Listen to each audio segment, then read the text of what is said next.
Welcome to the Greener Thrones. I'm your host, Go Green.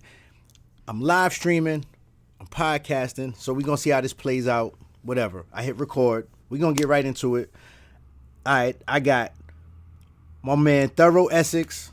Now, Thorough's not a Knicks fan, but Thorough's sports knowledge is valid. You know what I'm saying? My man is from Texas, and he's a Mavericks fan, and they got Luka right now. You know what I'm saying? So Thorough is valid. We got Mr. Live in here. Mr. Live stay getting these people all riled up in these groups. You know, he tells the truth about people like Ennis Cantor and Frank Ntilikina, Mr. Fantasies of some of Knicks fans. But you know how it go. Who else we got here? I got Rob here with me. Yo, my man Flea to God. You know, this is valid. I got some valid people here. Soho was good.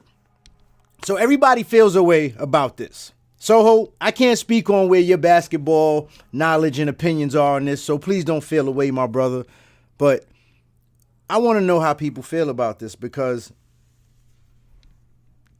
Kristaps Porzingis has not played a game yet this season. We got Bomani here. What's good, brother?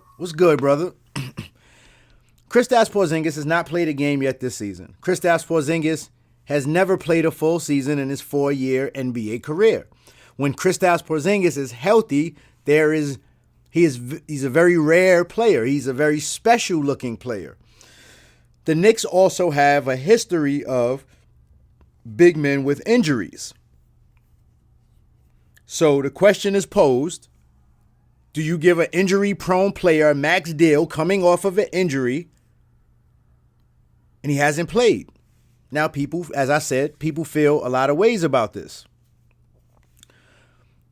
Overall, I feel like it's 50-50 between people think that the Knicks would be crazy to offend him in any way, make him feel as if they're, giving him a low ball offer, as they say. I think I pose that they should offer a 1 to 2 year deal with a bunch of bread. Give him a bunch of bread. Just don't lock him up right away. Let him prove he's healthy. People are like, you're going to lose him. You're going to offend him. Has he done that much? Do we know for sure? We know if he's healthy, he's a guy. Now, if you're saying, okay, yes, he is a big risk injury-wise, but we got to take that risk, all right, I can hear that. But I can't take the blind kind of just, he's the cornerstone, he's the unicorn. Like, a dude that don't play for us calls him the unicorn. Like, come on. So,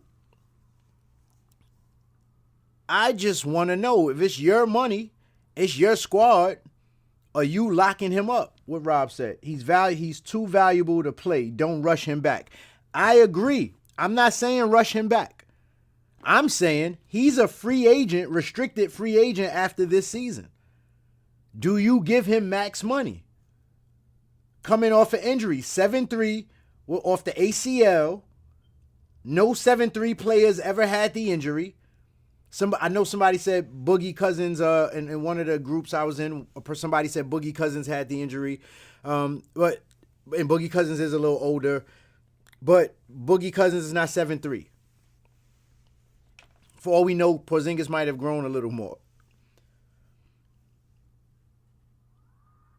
Collis says Knicks haven't won a chip since the 70s, so he can keep it moving. Hold that bread. See, and I'm not saying that that's my die-hard thought on what should happen. What I am saying is it's a very logical thought process. I don't fully understand he's definitely locked in, lock him up, and not because of talent. I want to make clear I am not talking about the talent. This would not even be a conversation if it was only about the talent. I'm talking about the injury history. The Knicks haven't had luck with that, with guys their size. Let's go to the next comment. Rob, you saying yes. Rob is saying yes. He's saying yes, and I'm waiting to hear how he's going to back that up. Bomani says no max money, 2-year deal with good paper. Now Bomani, to take the side of the people that do not agree with that, they're saying if you offer him something like that, you're gonna offend him. You're gonna upset him and his brother. Remember the issue with his brother, and his brother's an agent that, feels a way about the Knicks office already, supposedly, and they had to have meetings and do things to appease KP and his agent. So this is something that is a reality. It's happened. Let me see. Robert says he's too valuable to play. Don't rush him back. We read that. Bomani said, let him earn it. I agree. Mr. Live, let him play next season out. If he plays like an all-star, give him that 1 year Cantor money with a team option. I agree. Once again, I agree. How do you feel about, and I'm making the points that people are making in the comments in the different groups. One common point is you can't offend him. He's our all-star. He's our cornerstone. You can't make him feel that way. He'll take the short paper and then he's going to be out right after. Can somebody speak to that? Let me see. Collis says, Cousins is a professional loser. Dude haven't done nothing. He got talent, but he don't produce W's. This is true. Can we say the same thing about Porzingis in his small sample of him being the top player on the team, which is only one half of last season? I mean, KP made the All-Star team off of one half of last season. Then he got hurt again, but this was a major injury. And that's the thing. People are like, yeah, it's only his first major injury.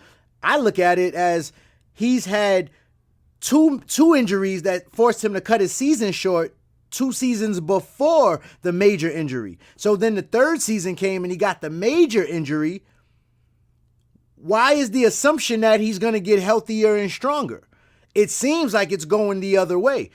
I'm no expert. It's just a thought. Just a thought. Good point on Cousins, though. I get it. Cousins did play well with Anthony Davis last season before he got hurt. I will say that.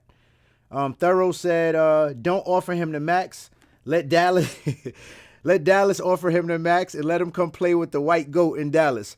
All right. Well, see, the great thing with this conversation is this, my man Thorough, who I told y'all is a Mavericks fan. Clearly, he's saying it's a mistake if you don't offer him a max. And Thorough's like, we'll offer him the max. Now, the great thing with the Knicks in this position, why this is a great conversation to me, is that the Knicks have the final say because Kristaps Porzingis will be a restricted free agent. He cannot walk this offseason. He'll be a restricted free agent coming off of injury.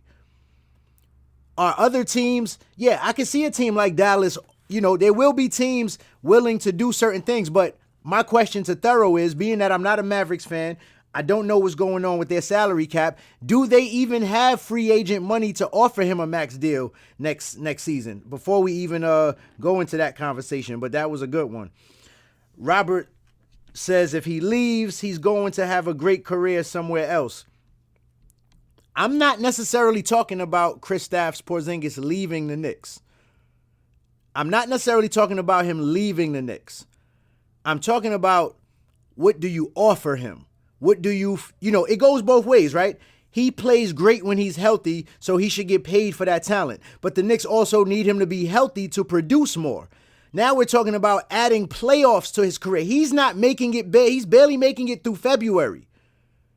And now we're talking about he's going to lead us into the postseason. I'm not saying he can't do it. I want to put it all on the table before we say give him max money. I'm not saying don't pay him. Matter of fact, to reiterate what the Post said, where this whole dialogue came from, was I said give him a 1 or 2 year deal, as Bomani said, with a bunch of money. Give him a nice, an offer he can't refuse type of thing. But I think it's fair to say, yo, KP, how can you expect us to lock you up when you barely give us a half a season? Even though one of those half a seasons he was an all-star, but it's not like he hasn't come back from that yet. What are we getting when he comes back? Who cares? Bomani says, who cares about offending him? Worst thing is to get stuck with the contract with the injury-prone player. Been there, done that. This is something else to think about. That is fair.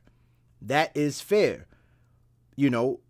Now, once again, to argue the other side of that, people say, well, if you don't have KP happy, you're not going to get other people to come to the Knicks. How do you feel about that? If KP is not happy, other players will not want to come to the New York Knicks. That's how some people are feeling. So what we got? How is he the cornerstone? He hasn't done ish. Bomani says, how is he the cornerstone? He hasn't done ish. I mean, this is a good point. This is a good point. We hope he's a cornerstone. He has cornerstone potential. But is he really a cornerstone? He's done wonderful things. But I'm not questioning the talent. I think he has cornerstone talent. I think he has franchise talent. But how many players have come from Europe and been the best player on the team? So far, only one, Dirk Nowitzki. It looks like we're going to have two with Giannis, but Dirk Nowitzki is the only Hall of Famer from Europe. So, KP has a lot. He's stacked up against a lot. Collis says, bro, we can make this argument with Kyrie. Injury prone his whole career. Dude only played one whole season, and that's when LeBron was there. You wouldn't have an argument with me. Actually, I think that's another conversation I'm going to save for another day. But you know what? Since you brought it up, Collis says, again, we can make that argument with Kyrie. Injury prone his whole career. Dude only played one whole season, and that's when LeBron was there. I agree. And I agree the Knicks should stay far away from Kyrie Irving if you're going to pay Kristaps Porzingis, because your two top players should not be injury-prone players. So, yes, that's a great argument about Kyrie Irving, and it's an argument I agree with. And it's one that tells me you cannot pay two or three guys a bunch of money that are injury-prone guys. See, Boston has that luxury. I don't think Kyrie would leave Boston, and Boston has the luxury to do that because if they can keep those other players. But that's their issue. So, yeah, a great point on Kyrie. Yo, Keith, peace, Keith. Thanks for coming through. Keith says, you can't treat them like glass either. If he gets offended by harsh truth, then, hey, I don't know. I'm not opposed to that. Because once again, what have you done in the NBA where you get to make these demands on a franchise that's sticking by you? The Knicks have not said or done anything with this new regime that says we don't want KP to be here. But I do think there is something to be said on the other side where the player has to say, you know what? I need to prove that I can play. Yeah, pay me some bread, but I understand why you don't want to lock me up. And I also trust that if I prove myself, you won't hesitate to give me an extension. Collis says, if Boston don't go further this season than last season, the verdict is up on Kyrie. Yo, I agree. I agree with that. What do we have that's better?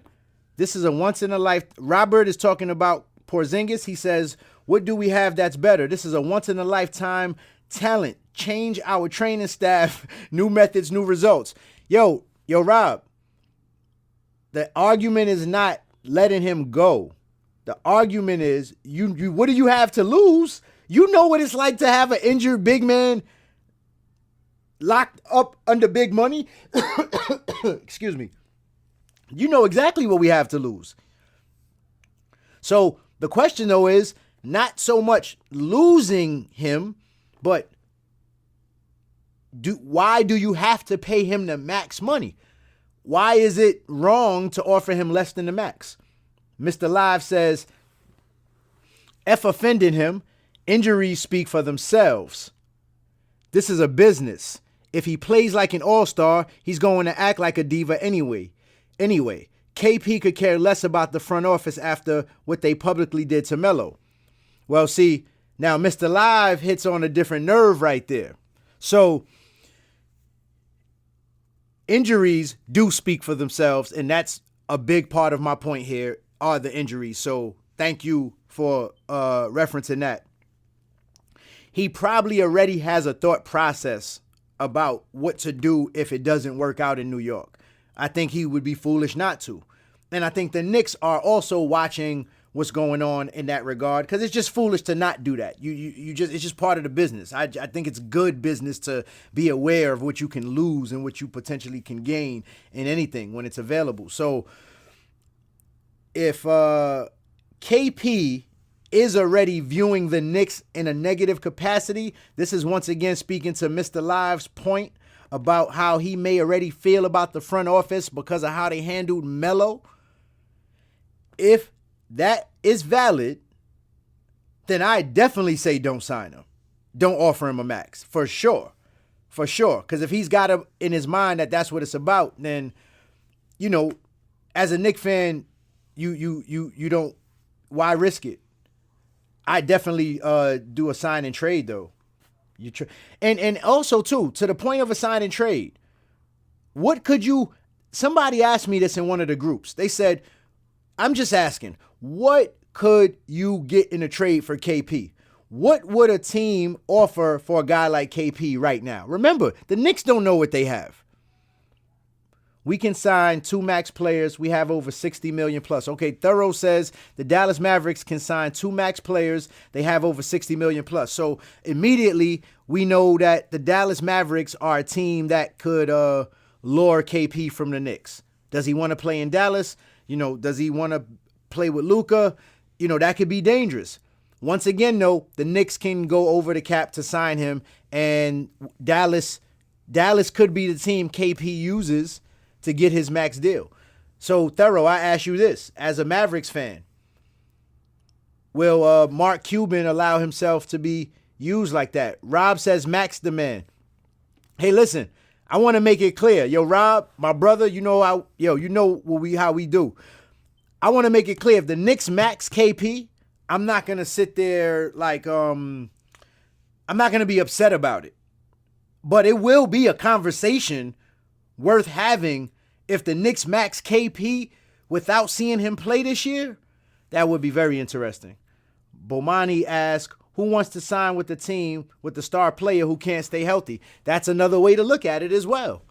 Right. Everybody assumes that locking up KP is going to make other people want to come and play for the Knicks. But the reality is what? If he's not going to be here, why would I play? Why would I go there? That's why I don't think Kyrie Irving is a good pick for New York. Not because Kyrie is not nice, but because Kyrie Irving is injury prone. And guess what? We don't have Terry Rozier to back him up. Collis says, if my squad is stacked, I would throw him the max. Boston good with or without injury prone Kyrie. We'll see. We'll see. We'll see. If Boston could make that kind of run again without Kyrie, I'll believe it. One season, it puts you in the conversation. Yes, I ain't going to front on your talent and what you've done without Kyrie Irving, but I'm not sure. I think when things get tough, players can play above their heads for a short period of time. I don't know if that can be sustained over the long period of time, and that's where the greatness of certain level, the higher level talent comes into play. And that's where Kyrie is special. So if Kyrie is hurt during the regular season, but then he's healthy in the playoffs, you always taking Kyrie. But I get your point. Bomani says you sign on potential out the draft. After that, you get what you earn. I agree. And I agree. I get, okay, based off Bomani's comment, has KP earned? Does KP's resume, somebody want to bring up his numbers? So I don't want to get all distracted. I could do it. But if somebody bring up his career numbers in games played and games missed, how many games has he played total? And how many games could he have potentially played? That's a great question. Is KP worth the max? Has KP in his 4-year NBA career, and he hasn't played yet this season, but it's part of his career, is he worth the max? Keith says, not true. I think hiring Fizz was a step in the right direction. He's a player's coach. I don't know what you're saying is not true. Are you saying, Keith, tell me what you're referring to. I don't think it's anything I said. You may be referring to someone's post. But I'm going to speak on what I think you mean. I think you're speaking to what Bomani said about free agents wanting to come here because of, having a player, a star player that's injury prone. Why would players want to do that? That's what Bomani was talking about. And I think this is what Keith is posting about. Well, Keith, I would say this. Fizz is a player's coach and you're headed in the right direction, but players want to play with talented players. And if your star player is injury prone, that could hinder you no matter how good a coach Fizdale is. I do agree Fizdale can attract quality players. Keith says, and he can attract quality players. I do agree with that. Fizdale can attract quality players. His job is easier if Porzingis is healthy. Mr. Live says, this is why you develop your young players and not tank. No player wants to play for a basement team. If the Knicks are flying through the air night in and out, they will come without having a slew of all-stars. So I agree that tanking should never be the choice. If it happens that way and you lost because you just weren't good enough, that's the way you do it. Tanking suggests that you are practicing a culture of losing. And nothing about Fizdale tells me that. And just because a front office is willing to let it play out doesn't mean they're okay with losing. It means they understand the big picture, and that's in my opinion. So yes, your culture also determines when people want to come and play for you. So to speak to Fizdale being a player's coach, this is what Keith talked about. Mr. Live is talking about a franchise installing a winning culture as opposed to tanking for lottery picks, for something that may or may not go your way. I agree. Establish a winning culture, develop your young talent. KP is the young talent we talking about today, and the question is, do you max him? Keith says, we know he can play. Can he last 82 games? That's his issue. That's the issue, his durability. And that's right. That's right. The only issue here about Kristaps Porzingis is his durability. Collis says, I'm not giving him the keys to the city. He still has a ways to go. We only see potential. Don't give him the max. And he really Troy Murphy. Wow. Yo, I need sound effects. Like, I stepped up my little situation here, but I got to step it up more. I need sound effects because, yeah, Troy Murphy. Could you imagine? Oh, Collis. Oh, man, that hurt, man. Wow. All right, I got to gather myself. I'm going to just have some of my peanut punch here.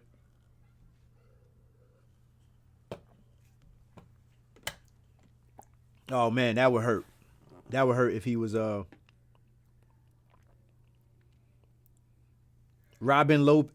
Spearman said Robin Lopez for KP. We know he's a Bulls fan. Thorough. I think they'll offer him a contract. If the Knicks BS him, we'll give y'all Dennis Smith and something else for a sign and trade. So once again, I don't think that the Knicks won't offer him a deal. And I'm definitely not saying that the Knicks shouldn't offer him a deal. What type of deal should the Knicks offer him? Based off of his output as a player in these 4 years, and also based off of his durability. What is a common meeting ground? Many people are of the mindset that he should get the max deal no matter what. I'm not so sure about that. Robert says the reward is worth more than the risk. We can't let the unicorn be magical somewhere else. Once again, I'm not saying they should let him walk. What type of deal is fair?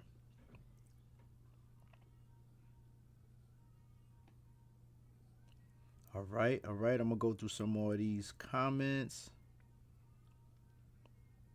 Y'all funny. All right, I caught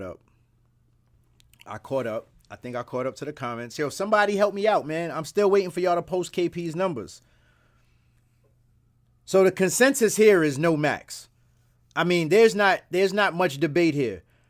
Rob, I understand where Rob is coming from, but to Rob's point, we're not saying that the Knicks shouldn't offer him a contract. Definitely not saying the Knicks should let him walk. The question is, what is he worth? Now, I'll bring up another argument on the Robert side of the argument. There are guys in the NBA like Otto Porter that have max contracts. So when you look at a guy like Otto Porter, does that make you say that's why KP shouldn't get a max? Or should KP get a max based off of, he's better than Otto Porter when he's healthy?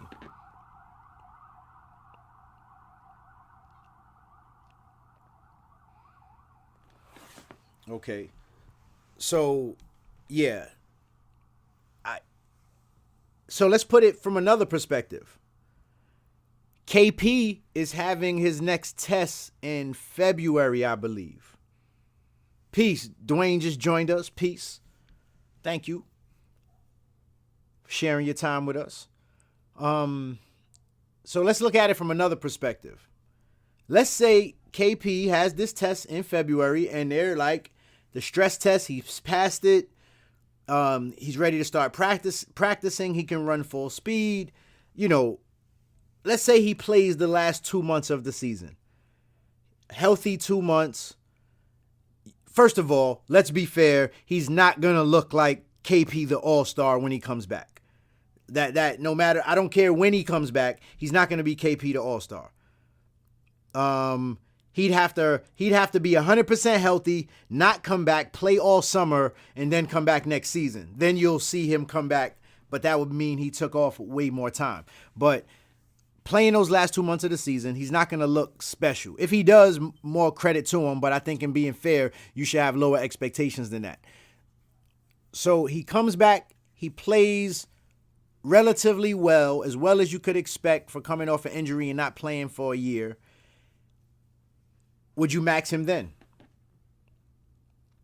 The market says he's getting a max. Y'all can pay him more, but he's going to get a max. Thorough, you're probably right. You're probably right, and that's why it's an interesting situation, because does KP want to? Nobody's really said about the 1 year mad bread in 1 year and then be eligible for a larger max a year later. I mean, there's other scenarios here favorable to the player. Now, I would think an injury-prone player and his agent want to get locked up as soon as possible. So, yeah, I agree with you. The market will dictate him getting the max contract because it only takes one team to offer it. And then the ball is in the Knicks' court to decide if they want to match. And it is no way you can let KP walk for nothing unless you know something everybody else don't with regards to his injury. Kristaps Porzingis career points, 18 points, 7 rebounds, and 2 blocks. Yo, peace, Keith. Thank you for joining us. What up, Cuzzo? HBK was good. So let's go back to the stat line. 18 points, 7 rebounds, and 2 blocks. Bomani, if you can, bring up his injury numbers. How many games has he missed in his career?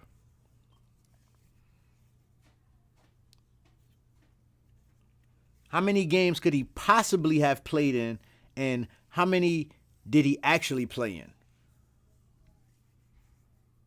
If you can pull up those numbers, that would be great.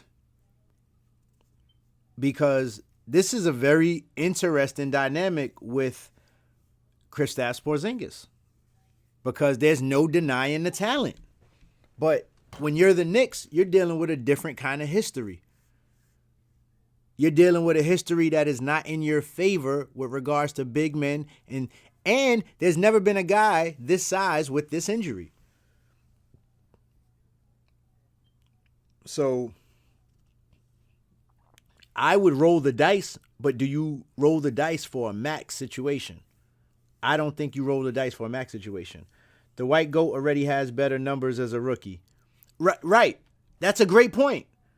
Luka Doncic already is killing KP's numbers. Now, I know, you can make all these different city. Dallas, Thorough, with all due respect, Dallas wasn't supposed to be shit this year, right? Excuse my language. Dallas wasn't supposed to do nothing this year. I'm talking to a Mavericks fan. As I mentioned, my man Thorough is on the live. And for anybody just joining us, I'm live streaming. I'm talking to people back and forth with their comments about the topic of the day, which is Kristaps Porzingis receiving a max contract. And my man Thorough is a Mavericks fan, and he made the point that Luka Doncic already has better career numbers than Kristaps Porzingis. And I could also make the point that Kristaps Porzingis wasn't even asked to do what Luka Doncic has been asked to do as a rookie. No, he was not. Kristaps Porzingis had Carmelo Anthony for his first 2 years to deflect everything off of. When he was without Carmelo Anthony, the team did not improve at all, but he improved as a player, and he went to the All-Star team. Yo, Indy was good. Thank you for joining us. Indy says, no max deal. Why doesn't the Cousin rule apply to Kristaps? Thank you. I brought up Cousins in one of the groups earlier. Now, someone made a good point to that. They said, Boogie Cousins has a bad reputation already, whether we agree with it or not. He does. And he's already an older player. Though he's not old, he's older than Porzingis. Porzingis is 23? So, but I agree. When you compare the numbers,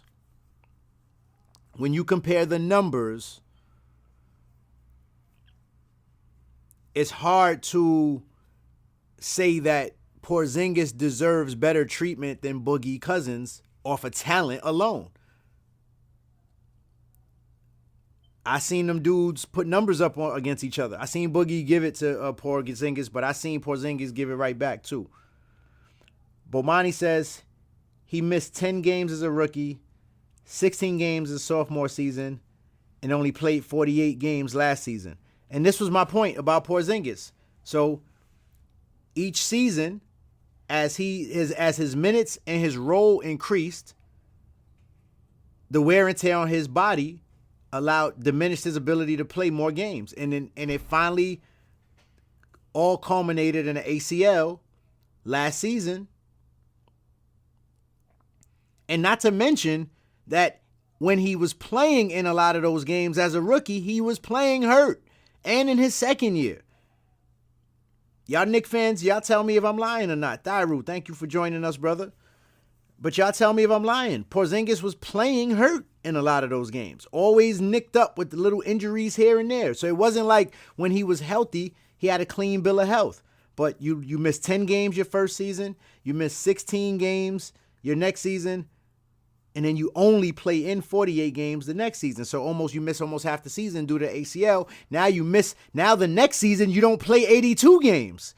So, let me slow down because he can still come back this season. But I think they are about 35 games into this season. So he's already missed 35 games this year. So you have to add that to what he's missed. And that's going to go on the record. You don't know what you're getting when he comes back from that injury. You don't know if you're getting a unicorn back. You might be getting a damn donkey.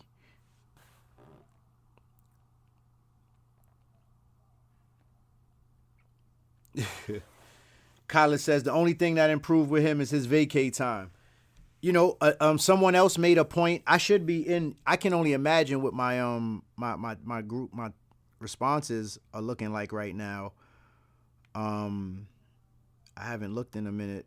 I'm sure I have. One person said, I'm not giving a max deal to a dude that still can't play in the paint. Let's not forget. Y'all saw when what's the dude they traded from they was putting guys like Marcus Smart on him. And who's the other dude that they let go? I think he plays in Utah now. You know, the KP dynamic is a very, very interesting one. So, all right, we're going to wrap this up in a couple minutes. Thorough asked a question. He says, is his game, Porzingis, based on athleticism or size? It's both. Bomani said it too. It's both, Thorough. That's what makes him unique. That he has advantages in both places. He definitely has advantages in both places. You know, yes. Bomani agrees. He says both. Indy agrees. He says both. I think if you take either one of those, like KP not getting stronger is going to hurt him, but KP also losing his athleticism is going to hurt him. You know, what the reality is what? Can someone answer a question for me? What's one thing Kristaps Porzingis is great at?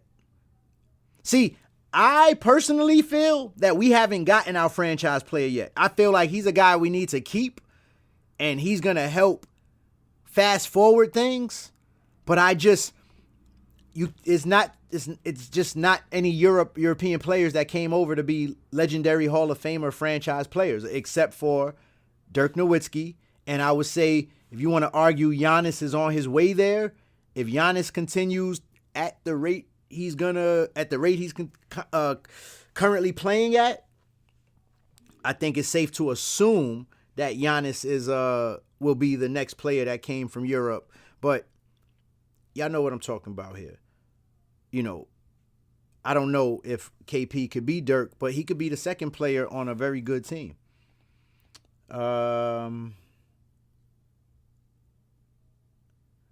Indy says his durability is key. We did that with Allen Houston. I mean, that's a good point. And this is what I'm saying about the Knicks have done it with more than Allen Houston.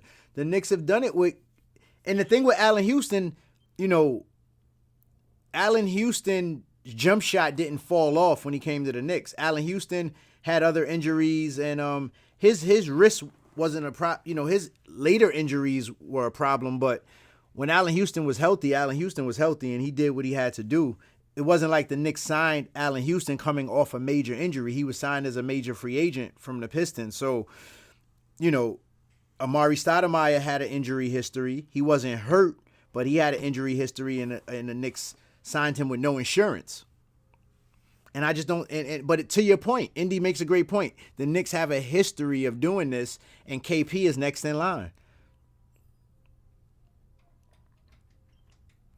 But everybody seems to agree. AB was good. We got Tony on deck. Yeah, Luka, listen, man. Thorough, I can't even. You see, you valid. You on a Knicks thread here with a bunch of Knicks fans, and you get to talk about Luka. You do. You know why Luka's important to talk about? Because he's the gold standard for developing your young talent. Hold on one second, y'all.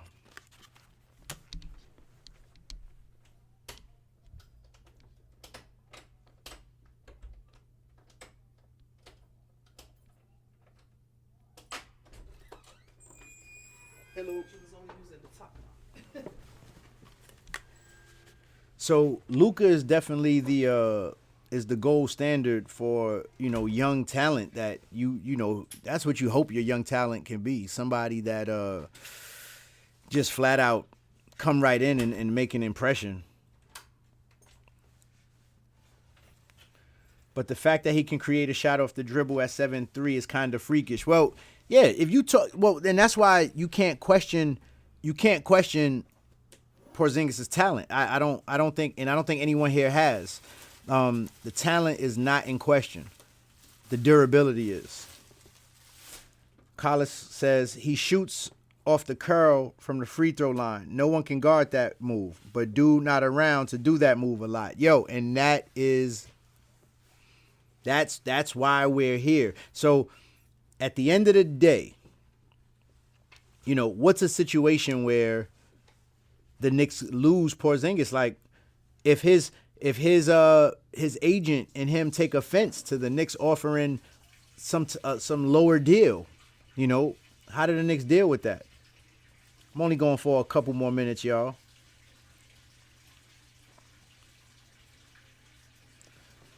See, if we now see, here's what I think, and I'm glad you said that, Thorough, because the Knicks are gonna be in the mix for that number one pick this year. You bet to believe it.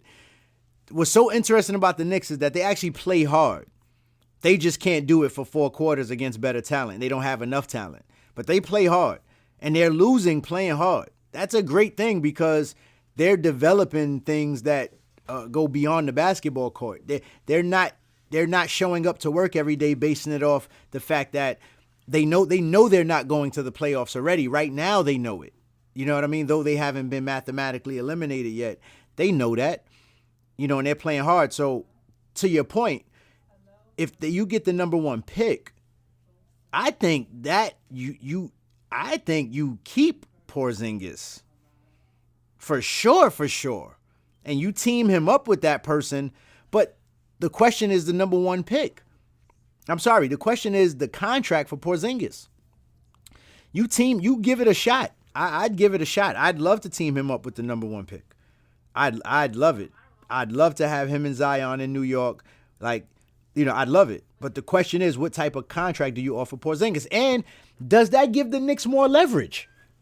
You know, to Thorough's point, you know, do the Knicks get more leverage by, you know, they secure the number one pick in the draft? Do they get more leverage against Porzingis to feel more confident in approaching him and saying, yo, listen, let's do a make good deal and make this work so we can stay flexible in the cap.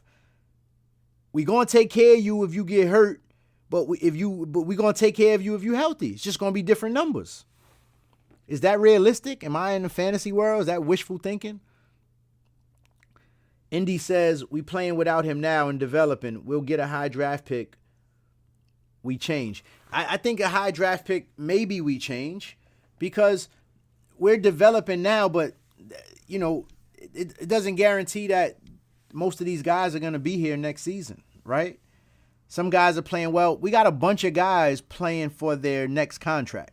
And as we all know as basketball fans, as NBA fans, that every guy in a contract year that plays for his contract don't always treat the rest of the years as important. You know, a lot of guys' numbers spike in contract years.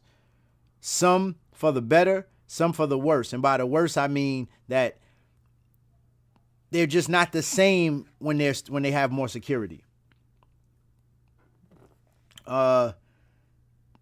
Tony says, give him, okay, here we go. Tony says, give him the max. Who's more of a risk, KP or Embiid? You have to take the risk because of the possible reward. See, Embiid's contract, though, is full of incentives and full of, what's the word I'm looking for? Somebody help me. Clauses. Embiid's contract is full of, I wish you were here earlier because I'm about to log off, but Embiid's contract is filled with things that says he has to be healthy. So yes, he should get an Embiid type contract if he's going to stay healthy, but he hasn't done as much as Embiid has. His numbers don't compare to Embiid's. It's not a good comparison numbers wise. But you know, Embiid is as much a potential. Why is Embiid not a unicorn? Like Porzingis is not the only unicorn. Embiid can do everything Porzingis can do and more. Can Embiid not create his shot off the dribble? Can Embiid not shoot threes? Can Embiid not block shots? And he got a better post game. Karl Anthony and Embiid will block shots. Karl Anthony Towns, his numbers are way better than he. Why is he not a unicorn? He can do all the things better than Porzingis. So, you know, there's guys out there that are also unicorns. It's not like Porzingis is unique to the NBA. Anthony Davis is the first unicorn. Like, let's not act like all of a sudden because Anthony Davis been around for a while, he ain't in that group. He was the first unicorn, right? Dude that size doing all those crazy things, and none of them do it like him. So, you know, who is KP for real, right? All right, let's see. Okay, let me see. Top 5 pick, I'm happy. Yes, great point. I want to bring up Indy's point. Last couple minutes here. Indy says, top 5 pick, any top 5 pick, he's happy. Zion is ideal, but fellas, there are some young beasts out there, and our change is imminent, so may as well let that unicorn go. I don't necessarily think we got to let the unicorn go, but I agree with that whole energy right there, man. I agree with that statement that there's some good young players out there, and the type of coach Fizdale is, I think no matter what you do, I think you're going to be okay. We're going to be at the mid-season point soon, and I think we should do one of these conversations on Kevin Knox and where he's at. I want us to be honest about it, not just like, oh, he's a Nick, but he's young, and of course we know he's young, but we want to do, if we didn't talk about it, then what the hell got this mic for? I didn't buy it. It was a gift. Thanks, Ma. So we're going to do something about Kevin Knox at the midseason. Do a midseason report on the Knicks rookies. What y'all think about that idea? Midseason report on the Knicks rookies, and we'll invite Thorough as a special guest so he could talk and gloat about Luka Doncic. Thyru says, rather have a 2000 Maxima that's reliable than a Bentley that stays in the garage. That's a good point. KP also has great point. Indy also says KP has no playoff experience. It's a great point. Collis makes another point. When you're a white player, the hype is different. This is true. Because if a brother was putting up 18, 7, and 2, would you be saying he should get max money? I don't know. This is true. KP, Knicks fans are all wrapped up in KP, but let's keep it real, people. Does he look like AD or Cat? Who else were we talking about? There was another one I know I mentioned. Like, is he looking like these people? No. But he looks special in his own right. But people have done what he's done. Like, it's just that, you know what it is? He's the tallest to do it. That's what makes it special with KP. He's the tallest to do it. So we're going to give him that. Collis, yeah, I mess with you too. Yo, check this out. I'm about to wrap up the podcast because the brothers we having the conversations. Yo, I appreciate everybody for coming through. Embiid, thank you. Embiid was the other unicorn we were talking about. So we named 3 unicorns in front of KP, and we still talking about KP's potential. But the question is, by year 4, right? And y'all could all go look at this and ponder on this on your own time. By year 4, what did Anthony Davis, Embiid, Karl Anthony Towns, what did they look like compared to KP? I think when it's all said and done, their numbers are all superior to his, but yet we say he should get paid like them. Maybe he should. Yo, I'm your host, Go Green. Thank you for joining me tonight. Green of Thrones, my Green of Thrones crew. Thank y'all. We're going to do this more often. And peace. Y'all already know what time it is. Green of Thrones, I'm Go Green.